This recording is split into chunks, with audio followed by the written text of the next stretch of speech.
안녕하세요. 안녕하세요. 제 얼굴이 잘 보이시나요?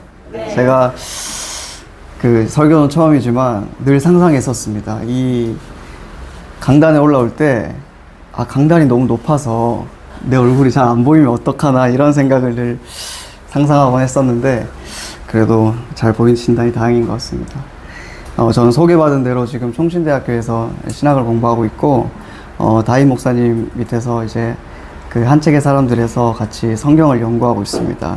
이렇게 또 설교할 수 있는 귀한 기회를 주신 교회와 목사님과 또 하나님께 감사를 드립니다. 저에게는 첫 설교이지만 오늘 여러분한테는 오늘 들려주는 하나님의 말씀입니다. 그래서 저의 능숙하지 못한 것을 여러분들이 좋은 마음으로 이제 이해해 보시려고 애쓰는 게 있겠지만, 너무 감사한 마음이지만 하나님의 말씀을 잘 들어야겠다 하는 마음들이, 그런 애씀이 여러분 가운데 있었으면 좋겠습니다. 그래도 잘 전해 보겠습니다. 오늘 에베소서 1장의 본문을 살펴보기 전에 먼저 에베소서가 어떤 서신인지를 살펴보기를 원합니다. 먼저 에베소서는 사도 바울이 소아시아에 있는 에베소 지역의 교회 공동체에게 쓴 서신입니다. 바울은 2차 전도 여행 때 에베소 지역에 들렀고, 그때 짧은 기간 동안 회당에서 유대인들과 변론하면서 복음을 전했습니다. 여러 사람이 더 오래 있기를 청했지만 바울은 하나님의 뜻이면 다시 돌아오겠다 말을 남기고 떠났고, 3차 전도 여행 때 다시 에베소에 들러서 3년 가까이 머물면서 복음을 전했습니다. 에베소 교회는 그렇게 세워진 교회입니다. 이후 예루살렘에서 체포된 바울이 로마로 압송되어서 옥에 갇히게 됩니다. 갇힌 중에 로마를 방문한 골로새 교회의 지도자였던 에바브라를 통해서 골로새 교회에 거짓 교사들이 많이 들어왔다는 소식을 듣고 바울은 골로새서를 씁니다. 아마도 그때 에베소서도 같이 쓴 것으로 보입니다. 골로새서의 내용과 에베소서의 내용에는 유사한 점이 많이 있기 때문입니다. 어찌됐건 우리가 익숙하게 감옥에서 쓴 서신이다 해서 옥중 서신이라 부르는 에필골몬 4개의 서신 중 한 가지가 바로 에베소서입니다. 에베소서는 바울 서신 중에서도 로마서와 함께 기독교 사상과 경건에 가장 지대한 영향을 끼친 책입니다. 무려 8권으로 방대하게 묶인 에베소서 강해집을 남긴 마틴 로이드 존스는 로마서가 복음의 가장 순수한 표현이라면 에베소서는 복음을 가장 숭엄하고 어미롭게 표현한 서신이라고 말하기도 했습니다. 심지어 에베소서보다 더 숭엄한 것이 성경 전체를 살펴봐도 없다고 주장하기까지 했습니다. 지금부터는 에베소서의 대강을 한번 살펴드리겠습니다. 에베소서는 삼위 하나님의 은혜와 구원 역사의 영광스러움을 잘 드러내는 서신입니다. 그래서 오늘 살펴볼 내용인 1장에서 바울은 하나님께서 베푸신 구원의 은혜가 얼마나 장엄한 것인지, 성도가 받은 구원이 얼마나 영광스러운 것인가를 자세하게 설명합니다. 구원받기 전에 죄인의 신분인 인간의 상태가 어떠했는지를 안다면 구원 자체가 불가능했음을 우리는 알 수 있습니다. 우리가 죄로 인하여 죽은 자였고 여전히 죄 가운데에서 하나님을 대적하며 공중의 권세 잡은 자를 따르던 자였습니다. 하나님이 이런 자를 그의 풍성하신 긍휼과 지극히 크신 은혜로 구원하셨다고 에베소서는 말합니다. 죄와 사망에서 건져내어서 의롭게 하시고 거룩하게 하셨으며 새 생명으로 살게 하셨습니다. 그런데 서신은 이 구원의 은혜가 개인적이지 않고 교회적이라고 말합니다. 하나님의 구원은 개인을 죽음에서 살리는 것일 뿐만 아니라 분열되어 반목하던 유대인과 이방인을 새로운 한 사람이라고 말할 수 있을 정도로 하나된 존재, 새로운 존재로 만들었다고 말합니다. 이 장엄한 구원의 은혜를 교회라는 초점으로 모으는 것이 에베소서의 특징이기도 합니다. 전체가 6장까지인 에베소서는 1장부터 3장까지는 구원의 은혜와 복음의 비밀에 대해서 설명한다면 4장부터 6장까지는 구원받은 성도가 어떤 삶을 살아야 할지 구체적인 지침과 원리를 가르칩니다. 아까 말한 것처럼 에베소서가 다루고 있는 성도의 삶은 교회적 삶입니다. 우리를 새로운 한 사람, 곧 교회로 부르셨기 때문에 교회로 살아가야 한다고 말하는 것입니다. 그를 위해서 교회는 하나됨을 힘써 지키기 위해 애써야 한다고 말합니다. 서로 돕고 섬기기를 준비하고 거짓을 말하거나 분을 내어서 죄를 짓지 말라고 말합니다. 그런 것은 하나 되게 하신 성령을 근심하게 하는 일이기 때문입니다. 교회로서 살아야 할 교회적 삶은 하나됨을 지키기 위한 것만 있는 것은 아닙니다. 교회가 마치 유기체와 같은 존재여서 함께 자라가야 한다고 말합니다. 에베소서는 교회 성숙의 원천과 목표가 그리스도라고 말합니다.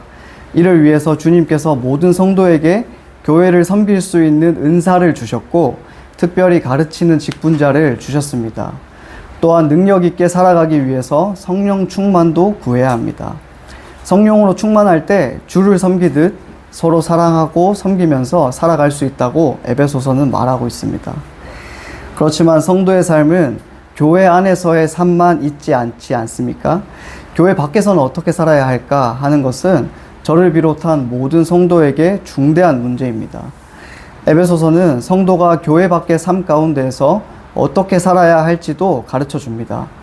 더러운 것을 행하거나 말해서는 안 되며 그것을 행하는 자들과 함께 있어서도 안 된다고 말합니다. 오히려 성도는 빛의 자녀로 빛의 열매를 맺어야 한다고 말합니다. 또한 성도가 세상을 살아가는 것은 악한 영들과의 영적 전투이기에 그를 위해서 하나님의 전신갑주를 입어야 한다고 가르칩니다.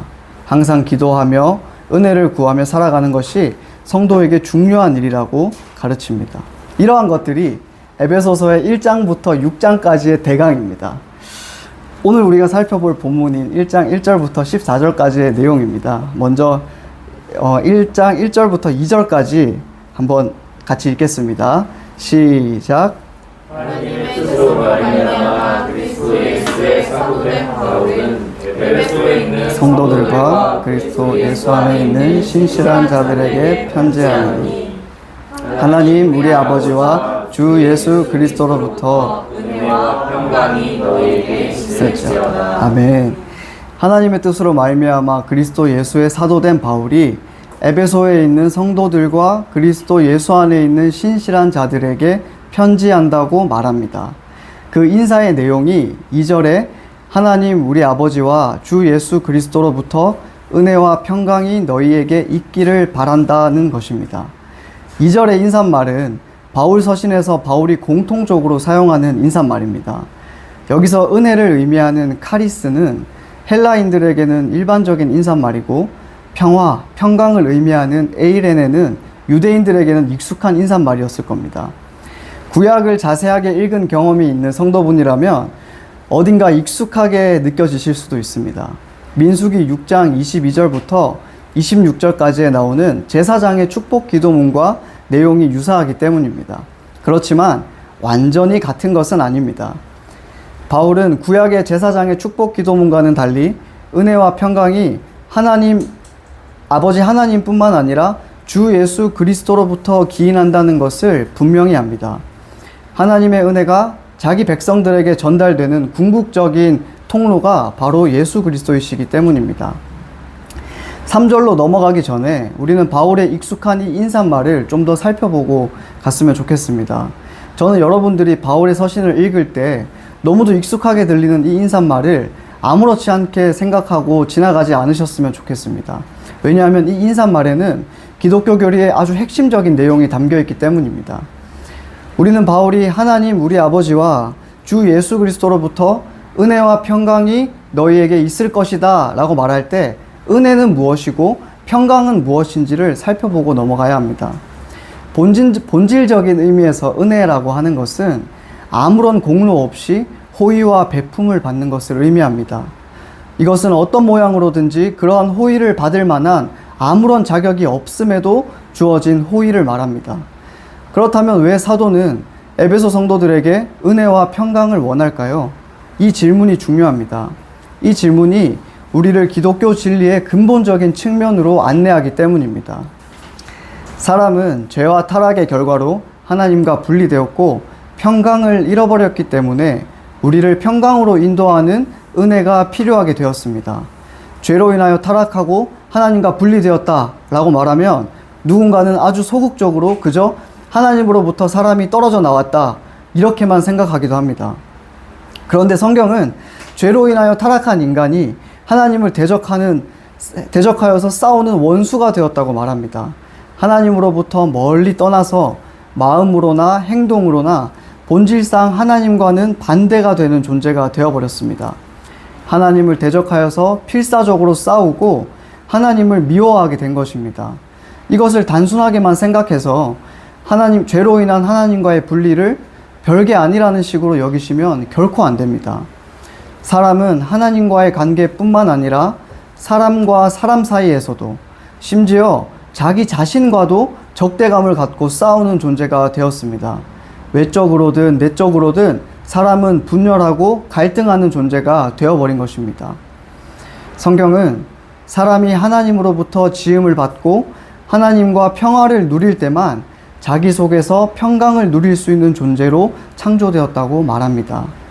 하나님과 화평을 누리지 못한다면 자기 자신조차도 자신 안에서 평강을 누리지 못한다는 말입니다. 이렇듯 죄로 인하여 타락한 사람은 공로가 없는 정도가 아니라 하나님을 대적하고 범죄하는 자로서 형벌과 진노를 받아 마땅한 자인데, 이런 자에게 은혜가 주어진 것입니다.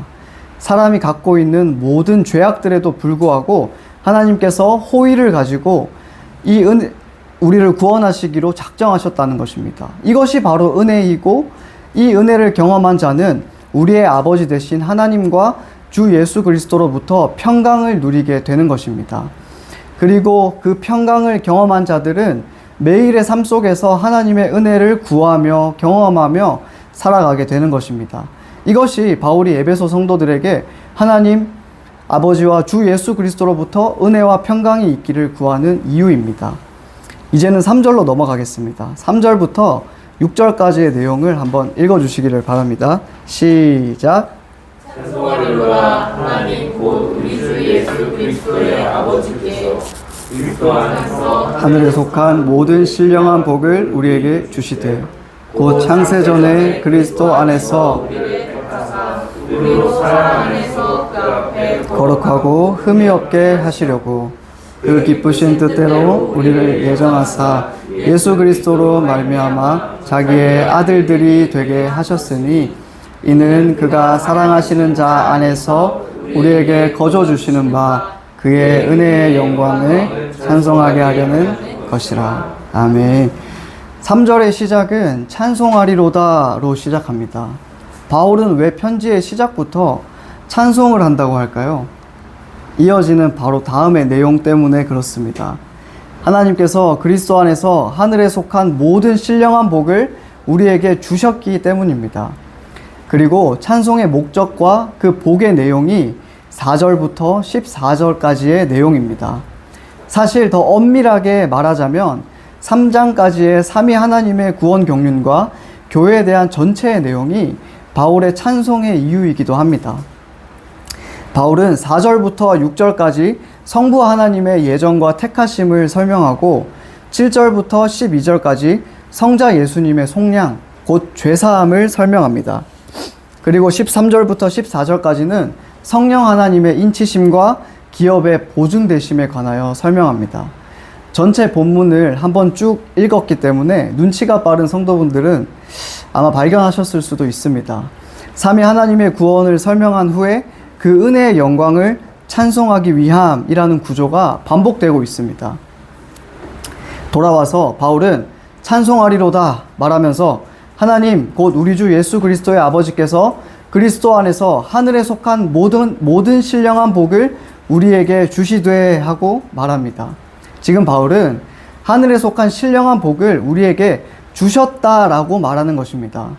여기서 복 주시되에 사용된 과거형 분사의 표현은 우리에게 그 복이 이미 주어졌다는 것을 의미합니다. 교회로 살아가는 그리스도인들에게 하나님께서 주시는 모든 복이 이미 주어졌다는 것입니다. 교회가 충만하다는 것이 바로 이것 때문에 그런 겁니다. 그렇기 때문에 교회로 살아가는 신자가 아직 복을 다 받지 못했다고 생각하는 것은 잘못 생각하고 있는 것입니다. 그리고 그 복을 그리스도 안에서 주셨다고 말합니다. 우리는 이 말이 무엇을 의미하는지 잘 배워서 알고 있습니다. 창세전에 작정된 하나님의 계획은 예수 그리스도를 통하여서 성취되었습니다. 하나님은 자신의 영원한 뜻을 세우실 때도 또 역사 속에서 실행해 나가실 때도 다 그리스도 안에서 행하십니다. 그렇기 때문에 하나님의 구원 경륜과 그 역사를 예수 그리스도 중심적이라고 말할 수 있는 것입니다. 다르게 말하면 그리스도 밖에서는 누릴 수 없는 복이라는 말이기도 합니다. 신자가 받는 복은 그리스도를 통해서 받는 복입니다. 하나님과 사람 사이의 중보자가 되신 한 분, 오직 예수 그리스도를 통해서만 그 복을 받을 수 있는 것입니다. 4절부터 6절까지를 한 번 더 읽겠습니다. 시작. 곧 창세전에 그리스도 안에서 우리를 택하사 그리고 사랑 안에서 그 앞에 거룩하고 흠이 없게 하시려고 그 기쁘신 뜻대로 우리를 예정하사 예수 그리스도로 말미암아 자기의 아들들이 되게 하셨으니 이는 그가 사랑하신 자 안에서 우리에게 거저주시는 바 그의 은혜의 영광을 찬송하게 하려는 것이다. 아멘. 창세 전에 그리스도 안에서 우리를 택하였다고 말합니다. 여러분은 어떠실지 모르겠지만 저는 이 창세 전에 택하였다 이 말을 들으면 가슴이 막 울렁울렁해요. 창세 전이라는 말은 그 세상을 창조하시기 전이라는 말이잖아요. 그 말에 한번 가슴이 좀 울렁하고요. 세상을 창조하시기도 전에 우리를 택하였다는 말에 가슴이 한 번 더 울렁합니다.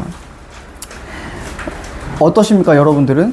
창세 전에 그리스도 안에서 택하였다는 말은 하나님께서 세상을 창조하시기도 전 자기 아들을 통해서 믿는 자들에게 영원한 구원을 주시겠다는 하나님의 계획이 이미 세워져 있었다는 것을 의미합니다. 우리를 구원하는 일에 삼위일체 하나님 각 위들 사이에서 분담이 되고 각각 어떠한 일들을 담당하실 것인가 하는 합의를 하셨다는 것입니다. 이것을 조금 어려운 표현으로 하면 경륜적 삼위일체라고 말하기도 합니다. 하나님께서 창세전에 우리를 택하셨다는 것은 우리가 우리 자신의 자격 있음이나 자격 미달을 나타내 보일 어떠한 행동을 보이기도 전에 하나님께서 우리를 부르셨다는 의미입니다. 그렇기 때문에 창세전에 하신 하나님의 결정이 우리의 의로움과는 아무런 상관이 없고 오직 그분의 주권과 긍휼하심 때문인 것을 잘 나타냅니다. 계속해서 4절에서 5절은 하나님께서 창세전에 우리를 그리스도 안에서 택하신 것이 하나님 앞에서 거룩하고 흠이 없게 하시기 위해서 우리를 예정하셔서 그리스도로 말미암아 자기의 아들들이 되게 하셨다라고 말합니다. 하나님 앞에서 거룩하고 흠이 없게 하시는 것과 하나님의 아들들이 되게 하시는 것은 같은 것을 가리킵니다. 거룩하고 흠이 없어야만 하나님의 아들로서 하나님의 유업, 곧 하나님 나라에 들어감을 얻을 수 있기 때문입니다. 지금 하나님께서 세상을 창조하시기도 전에 우리를 그리스도 안에서 택하셔서 거룩하고 흠이 없는 자기의 아들들이 되게 하셨다고 말하는 것입니다. 그런데 그것이 5절에 보면 하나님의 기쁘신 뜻이었다고 말합니다. 이것은 우리의 생각으로는 도무지 이해할 수가 없는 것입니다. 여기서 아들들이 되게 하셨다라는 말은 양자로 삼으셨다는 의미입니다. 현대 우리 사회에서 양자 삼는 일은 흔하게 있는 일은 아닙니다만 불과 몇십 년 전만 하더라도 큰 집에 아들이 없을 때 작은 집의 아들이 그 집의 양자로 가서 상속권을 받는 일들이 있었다고 저도 듣긴 했었습니다. 그러나 당시에 로마 제국의 사회적 통념으로 볼 때도 이 양자 삼음이라는 것은 이해하기 쉬운 것은 아닙니다. 원래 양자 제도라는 것은 물려줄 것은 있지만 물려줄 대상이 없을 때 자기의 친족 중에서 오래 봐왔던 자에게 택하여서 양자로 삼습니다. 관계가 없는 외인들을 양자 삼는 일은 결코 없습니다. 양자가 되면 그 신분과 지위가 완전히 달라지는 것이기 때문입니다. 또 양자가 된다는 것은 아버지의 것을 양자된 아들이 다 받아 누리게 된다는 의미도 있습니다. 아버지가 누리던 특권을 그 아들도 누리게 된다는 것입니다. 그런데 어떻습니까? 하나님을 거슬러서 하나님을 대적하고 하나님과 원수가 되었고 죄인이고 하나님과는 아무런 관계도 없는 외인과도 같았던 우리가 감히 하나님의 양자가 될 수 있겠습니까? 그런데 하나님께서는 예수님을 통하여서 우리를 하나님의 양자로 삼기로 작정하신 것입니다. 그것이 하나님의 깊은 뜻이었다고 말하는 것입니다. 6절을 한 번 더 읽었으면 좋겠는데요. 6절입니다. 시작. 이는 그가 우리에게 거저 주시는 바 그의 은혜의 영광을 이는 그가 사랑하시는 자 바로 예수 그리스도 안에서 우리에게 거저 주시는 바 하나님의 은혜의 영광을 찬송하게 하려는 것이라. 정리하면 이런 겁니다. 하나님께서 그리스도 안에서 하늘에 속한 모든 신령한 복을 우리에게 주셨는데, 그것은 창세전에 하나님께서 그리스도 안에서 우리를 예정하고 택하셔서 거룩하고 흠이 없는 하나님의 아들들이 되게 하셨다는 것이고, 그 목적은 하나님께서 예수 그리스도 안에서 우리가 거저받은 은혜의 영광을 찬송하게 하려는 것이라는 말입니다. 구원의 은혜를 베푸시기 위하여 창세전부터 예정하고 택하신 하나님의 목적이 바로 이것이라고 바울은 말하고 있는 것입니다. 여기까지가 3절부터 6절까지의 내용입니다. 이제 7절부터 12절은 성자 예수님의 속량하심에 대해서 말씀합니다. 1장 7절에서 12절을 우리 같이 한번 읽도록 하겠습니다. 시작. 우리는 그리스도 안에서 그의 풍성함을 알아 그의 피로 말미암아 속량 곧 죄사함을 받았느니라. 이는 그가 모든 지혜와 총명을 우리에게 넘치게 하사 그 뜻의 비밀을 우리에게 알리신 것이요 그의 기뻐하심을 따라 그리스도 안에서 우리를 위하여 예정하실 것이니 하늘에 있는 것이나 땅에 있는 것이 다 그리스도 안에서 통일되게 하려 하심이라. 모든 일을 그의 뜻의 결정대로 일하시는 이의 계획을 따라 우리가 예정을 입어 그 안에서 기업이 되었으니 이는 우리가 그리스도 안에서 전부터 바라던 그의 영광의 찬송이 되게 하려 하심이라. 아멘. 바울은 우리가 그리스도 안에서 그의 은혜의 풍성함을 따라 그리스도의 피로 말미암아 속량 곧 죄사함을 받았다고 말합니다. 여기서 속량으로 표현된 단어는 대가를 지불하여서 전쟁 포로나 노예를 되사오거나 해방시키는 것을 가리키는 상업 용어입니다. 7절의 본문은 성도의 구속이 대가를 지불한 구속인데 그것이 그리스도의 피로 말미암은 것이라고 말하고 있는 것입니다. 그리스도께서 자기 목숨을 대속물로 내어준 결과로 이루어진 구속이라는 의미입니다. 사도 베드로도 너희가 알거니와 너희 조상이 물려준 헛된 행실에서 대속함을 받은 것은 은이나 금같이 없어질 것으로 된 것이 아니요 오직 흠없고 점없는 어린 양 같은 그리스도의 보배로운 피로 된 것이니라 라고 말합니다. 구원에 우리의 아무런 공로가 없다는 것에 너무 집중한 나머지 우리가 받은 구원이 마치 공짜처럼 주어진 것으로 여겨서는 절대 안 됩니다. 우리에겐 거저 주어진 구원이지만 예수 그리스도의 피라는 대가가 지불된 것입니다. 그런데 왜 예수님이 우리를 대신해서 대속물로 죽으셔야만 했습니까? 그것은 하나님이 공의로우신 분이시기 때문에 그렇습니다. 공의로우신 하나님은 아무런 대가 없이 그냥 죄를 용서하지 않으십니다. 하나님은 죄를 범한 자들에게 반드시 죄값을 요구하시는데 그것은 바로 죽음입니다. 죄 때문에 죽어야 하는 것이 죄 아래에 있는 모든 인간의 운명입니다. 하지만 하나님은 우리가 과거에 지은 모든 죄와 앞으로 지을 모든 죄를 자기 아들에게 전가하셨습니다. 죄 없는 하나님의 아들은 십자가 위에서 우리의 죄를 짊어지고 우리를 대신하여 형벌 받으심으로 우리의 모든 죄값을 치르신 것입니다. 그리고 그를 믿는 자는 누구든지 죄사함을 받고 죽음의 속박에서 풀려나게 되는 것입니다.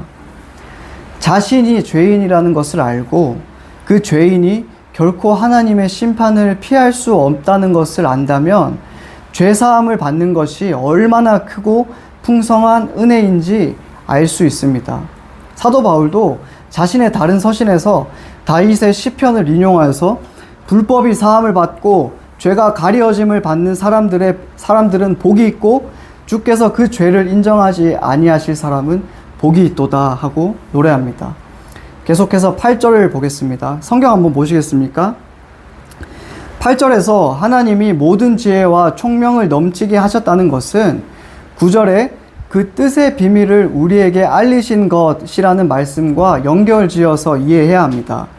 그리고 그 뜻의 비밀은 때가 찬 경륜을 위하여 예정한 것인데 10절 하늘에 있는 것이나 땅에 있는 것, 즉 만물이 다 그리스도 안에서 통일되게 하려 하심이라고 말하는 것입니다.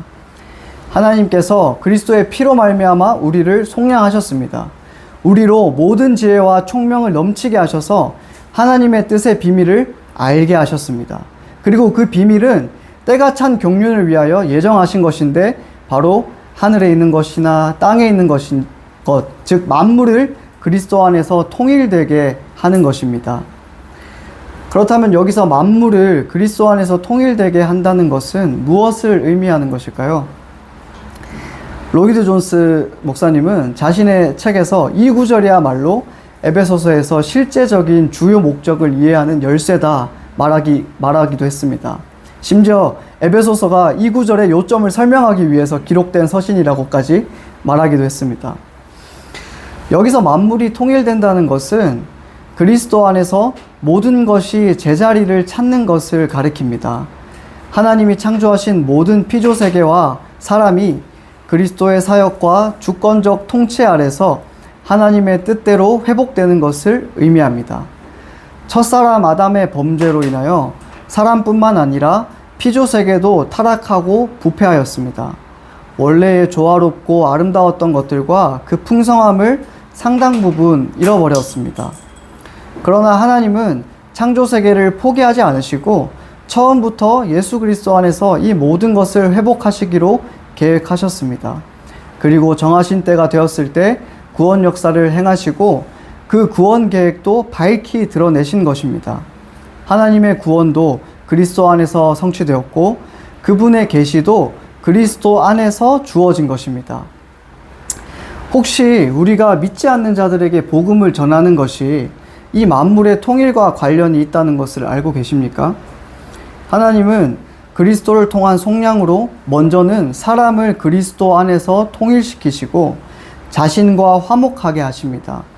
그렇게 새롭게 된 우리가 성도이고 그리스도의 몸이 된 교회입니다.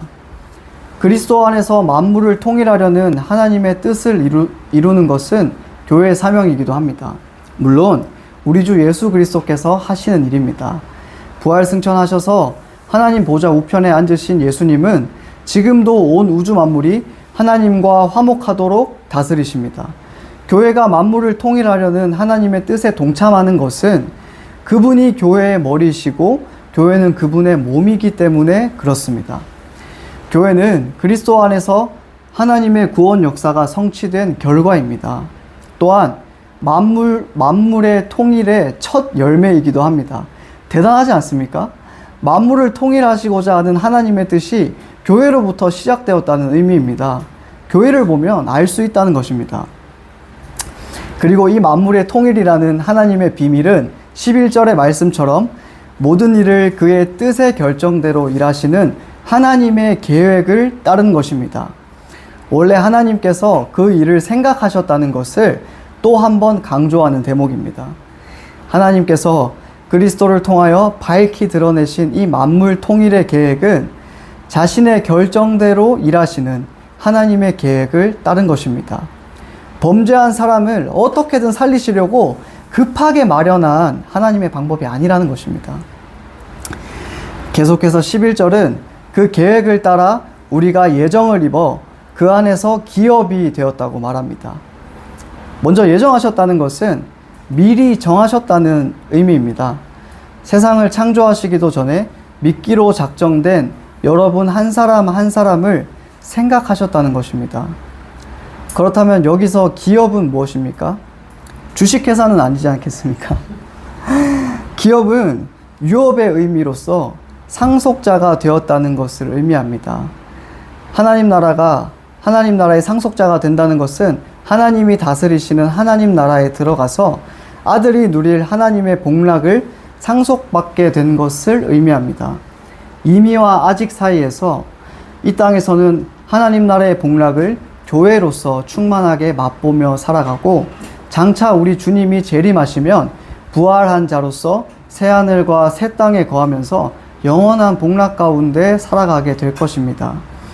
그리고 12절에서 이렇게 하신 종국의 목적이 그의 영광에 찬송이 되게 하려 하심이라 말씀하는 것입니다. 너무 빠르진 않았죠? 뒤에 성찬이 있다는 것을 제가 여기 와서 알게 돼서 마음이 조금 조급해졌습니다. 자, 이제 13절과 14절을 한번 살펴보겠습니다. 13절과 14절을 함께 읽겠습니다. 시작. 그 안에서 너희도 진리의 말씀 곧 너희의 구원의 복음을 듣고 그 안에서 또한 믿어 약속의 성령으로 인치심을 받았으니 이는 우리 기업의 보증이 되사 그 얻으신 것을 속량하시고 그의 영광을 찬송하게 하려 하심이라. 아멘. 13절은 그 안에서 너희도 라고 말합니다. 혹시 이상한 점을 발견하셨습니까? 지금까지 바울은 우리도 라고 줄곧 말해왔는데, 그렇다면 여기서 너희는 누구를 의미합니까? 바로 이방인 그리스도인들을 뜻합니다. 12절까지의 우리는 바울의 일행을 포함한 유대인들을 의미했습니다. 그런데 이제는 너희도 그렇게 되었다라고 사도는 말하고 싶은 것입니다. 유대인을 의미하는 우리를 먼저 말한 것은 이방인인 너희에게도 복음이 전파되어서 함께 기업이 되었다는 것을 순차적으로 말하려는 의도가 담겨 있습니다. 바울은 13절에서 너희들도 진리의 말씀, 곧 구원의 복음을 듣고 그 안에서 또한 믿어서 약속의 성령으로 인치심을 받았으니 하고 말합니다. 진리의 말씀인 예수 그리스도의 복음을 듣고 믿으면 구원을 받고 기업이 됩니다. 그것은 성령님의 인치심으로 말미암는 것입니다. 하나님은 복음을 듣고 믿는 자들에게 성령님을 보내셔서 인치십니다. 인친다는 것은 쉽게 말해서 도장을 찍어서 인증한다는 의미입니다. 그런데 그 인친다는 것에는 두 가지의 의미가 담겨 있습니다. 바로 정체성에 관한 것과 소유권에 관한 것입니다. 인침을 받은 그가 누구이며 그가 누구의 소유인지를 드러내는 것입니다. 그러므로 성령의 인침을 받은 성도, 곧 교회는 먼저 하나님의 아들로서 하나님 나라에 들어가 복을 누리는 그 나라의 백성이 되었다는 것을 확증해 줍니다. 이것이 기업이 된다는 의미입니다. 또한 하나님은 성령님을 통하여서 우리의 기업을 보증해 주신다고 말합니다. 14절입니다. 한 번 더 읽겠습니다. 14절 시작. 이는 우리의 기업의 보증이 되사 그 얻으신 것을 속량하시고 그의 영광을 찬송하게 하려 하십니다. 여기서 기업의 보증이 나옵니다. 명사로 사용된 14절에서 말하는 기업은 상속물을 의미합니다. 그렇다면 보증은 무엇입니까? 여러분들이 잘 아시는 것처럼 보증이라는 단어는 계약금과 같이 장차 받을 것의 일부분을 미리 지불하는 것을 가리키는 용어입니다. 성령님은 장차 완성될 하나님 나라의 복락의 일부를 미리 누리도록 하나님께서 주신 보증입니다. 미리 누리도록 하실 뿐만 아니라 마지막 완성의 보증까지 하신다고 성경은 말하고 있습니다. 한 장만 넘기셔서 에베소서 4장 30절의 말씀을 한번 읽어보겠습니다. 에베소서 4장 30절입니다. 시작. 하나님의 성령을 근심하게 하지 말라. 그 안에서 너희가 구원의 날까지. 아멘. 성령의 인치심으로 받은 이 기업의 보증은 장차 구원의 날, 완성될 마지막 날까지의 보증이 되며 그 얻으신 것인 자기 백성들을 속량하시고 그의 영광을 찬송하게 하려는 목적이라는 것이 13절과 14절까지의 내용이었습니다. 이렇게 내용은 다 살펴봤습니다.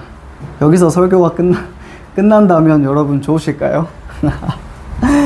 그렇지만 저한테는 적용까지 해야 되는 또 의무가 있습니다. 지금부터는 적용입니다. 우리는 에베소서 1장 1절부터 14절까지의 본문을 살펴보면서 삼위 하나님의 구속 경륜과 그 은혜의 영광을 찬송하게 하려 함이다 라는 큰 구조를 보았습니다. 저는 오늘 본문에서 강조되는 세 가지 반복적인 표현을 통해서 적용을 한번 해보려고 합니다. 첫 번째는 하나님의 영광을 찬송하게 하려는 것입니다.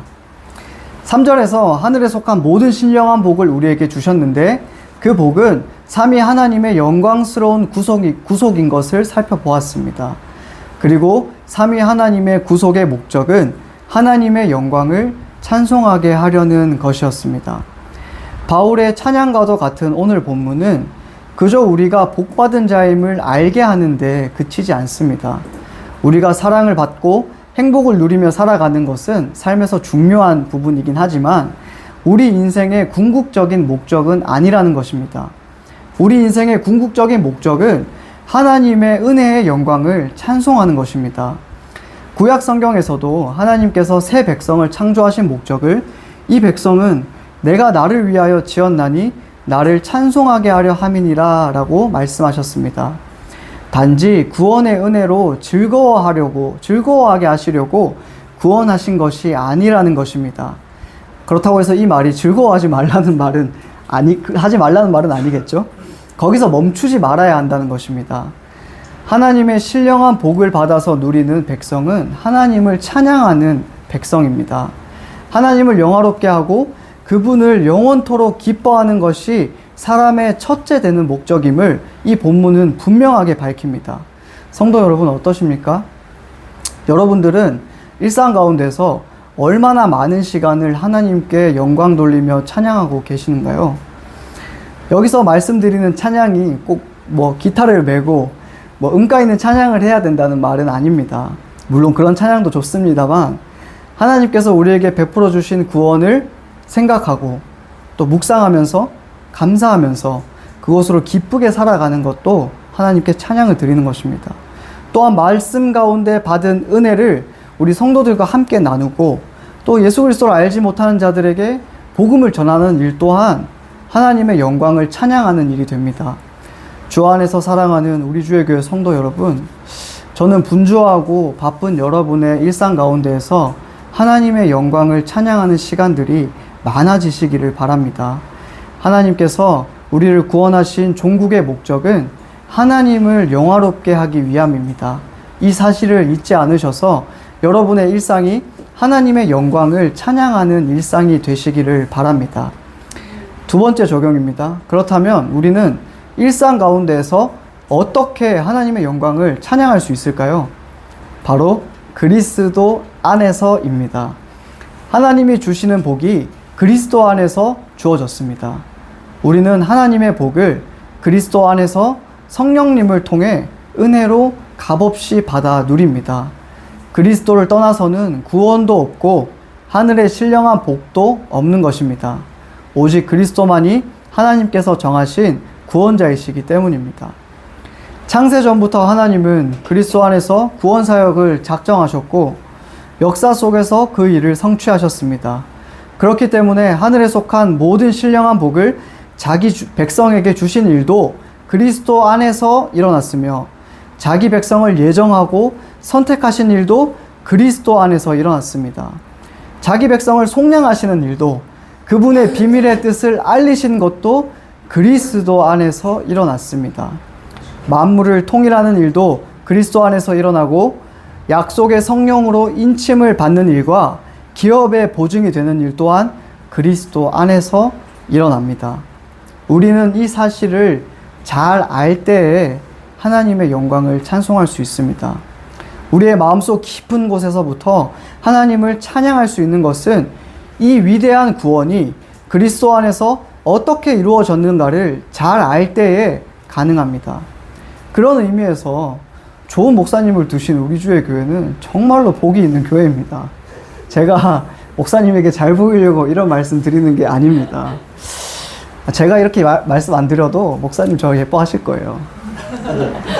어쨌든 성경적 교회를 꿈꾸면서 지금도 여러분들에게 예수 그리스도에 대한 복음을 더 잘 가르치고 싶어 하시는 목사님이 계시다는 것은 정말로 귀하고 복된 일입니다. 물론 목사님의 일은 그렇지만 여러분의 하실 일도 있습니다. 교회에서 베풀어지는 설교와 공적 가르침이 전해지는 자리에 나오는 것을 힘쓰십시오. 이 일이야말로 여러분의 구원과 성도로서 살아갈 힘 있는 삶의 가장 중요한 우선순위입니다. 기도는 몇 번째냐고요? 잘 모르겠습니다. 그건 잘 모르겠는데, 그렇지만 말씀이 제 안에 충만하지 않을 때 제 기도는 막 저의 필요만 구하는 그저 그런 기도였던 것 같아요. 사랑하는 성도 여러분, 그리스도 안에서 하나님이 이루신 구원을 알아가는 일에 부단히 애쓰십시오. 그럴 때에 우리는 그 장엄하고 위대한 하나님의 영광을 높이 찬양할 수 있을 것입니다. 이제 마지막입니다. 세 번째 적용인데요. 본문에서 반복적으로 강조된 표현인 우리 또는 너희라는 표현입니다. 에베소서에서는 무수하게 반복되는 우리와 너희라는 표현이 등장합니다. 이 표현은 교회를 가리킵니다. 그리스도 안에서 주어지는 하나님의 복은 개인보다도 교회적 존재에게 주어진다고 보는 것이 합당합니다. 교회가 신약시대의 하나님 나라의 백성이요 참 이스라엘입니다. 제가 설교의 서두에서 에베소서가 장엄한 삼위 하나님의 구속 경륜과 복음의 비밀을 잘 드러낸 후에 교회라는 초점으로 모이는 특징이 있다고 설명드렸었습니다. 우리가 살아가는 지금 이 시대는 개인주의적인 시대입니다. 이타적인 태도가 삶의 중요한 덕목처럼 여겨지던 것은 벌써 옛날 얘기가 되어버렸습니다.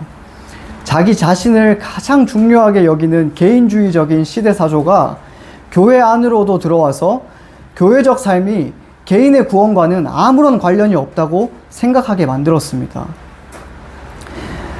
그래서 교회를 소홀히 여기고 심지어 구원받았으니까 교회를 나가지 않아도 된다고까지 생각하기도 합니다.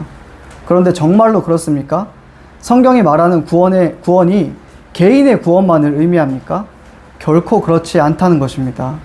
그리스도 안에서 구원받은 성도는 교회적 존재로서 새롭게 창조된 존재입니다. 서로 분열하고 반목하며 갈등하던 존재들을 새로운 한 사람으로 창조한 것이 그리스도 안에서 이루신 하나님의 구원이었습니다. 예수 그리스도의 십자가 대속적 죽음은 각 사람을 죄와 죽음에서 구원할 뿐만 아니라 모든 사람을 첫 창조 때의 모습과 같이 하나로 만들어서 한 몸, 한 가족으로 하나님과 화목하며 살게 하셨습니다. 하나님은 그리스도를 교회의 머리로, 교회를 그의 몸으로 부르셨습니다. 하나님의 충만이신 머리 대신 그리스도를 통하여서 그의 충만으로 살아가는 존재가 바로 교회인 것입니다. 제가 바라는 것은 여러분이 교회로서 잘 살아가시기를 바랍니다. 우리 주의 교회가 날마다 함께 삼위 하나님의 구원에 감사하며 찬양하며 그렇게 사시기를 바랍니다. 그 일을 위해서 함께 애쓰며 살아가셨으면 좋겠습니다. 우리는 이 일을 혼자서는 잘 해낼 수가 없습니다. 여러분 개개인을 무시하거나 여러분의 능력을 과소평가해서가 아니라 우리의 존재가 교회적인 존재로 변화되었다는 것을 믿기 때문에 그렇습니다. 우리는 반드시 교회로 살아가야 합니다. 우리가 한 몸, 한 가족의 교회적 존재로서 그리스도 안에서 이루신 하나님의 구원의 영광을 찬송할 때 그 찬송이야말로 우리 하나님께서 우리를 구원하신 목적이 되고 기쁘시게 받으실 만한 찬송이 될 것이기 때문입니다. 한번 기도하겠습니다. 찬양 받으시기에 합당하신 하나님 아버지 감사합니다. 오늘 우리는 삼위 하나님의 구속 경륜과 그 영광을 찬송하게 하신 목적에 대해서 살펴보았습니다. 우리가 누구이기에 감히 하나님의 구원의 그 깊고 장엄한 뜻을 알 수가 있겠습니까? 그러나 그리스도 안에서 속량하심으로 그 뜻의 비밀을 우리에게 알려주시니 참으로 감사합니다. 우리 가운데 계신 성령 하나님께서 들은 말씀을 조명하여 깨닫게 하여 주시고 알게 하시는 은혜가 우리 가운데 넘치기를 간절히 구합니다. 우리를 구원하신 종국의 목적인 하나님의 영광을 찬양하게 하는 것이 여기 모인 우리 주의 교회 성도들 한 사람 한 사람의 삶이 될 수 있기를 간절히 바라오며 자기 피로 말미암아 우리를 구원하여 주신 우리 구주 예수 그리스도의 이름으로 감사하며 기도드립니다. 아멘.